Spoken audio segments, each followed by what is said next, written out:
এখন রয়েছি আমরা আলিপুরদুয়ার থেকে বেরিয়ে বানেশ্বর শিব ঠাকুরের দর্শন করে এখন কোচবিহার, এটা কোচবিহার মেন।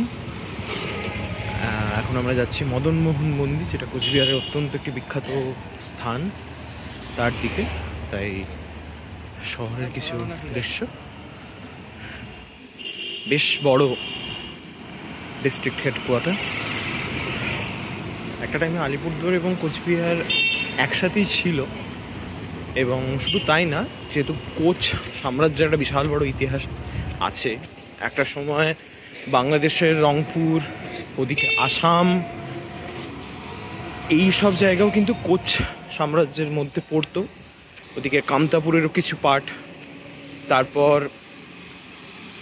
ত্রিস্রোতা নদী বলা হতো, যেটা বর্তমানে অপভ্রংশ হয়ে তিস্তা হয়েছে। সেই তিস্তার পূর্ব দিক প্রান্তের জায়গাটুকুই কোচবিহার, এবং বর্তমানকালে আলিপুরদুয়ারও যেহেতু আলাদা জেলা করে দেওয়া হয়েছে, সেই সূত্রে কোচবিহার একটু মানে যাকে বলে একটা সংক্ষিপ্ত জায়গায় বর্তমানে এসে দাঁড়িয়েছে।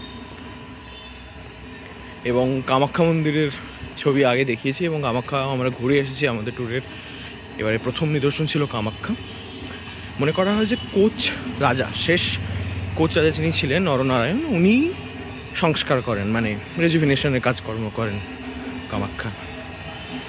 সেই কোচবিহারে এখন আছি, মদনমোহন মন্দিরে বোধহয় সন্ধ্যারতির শব্দ শোনা যাচ্ছে।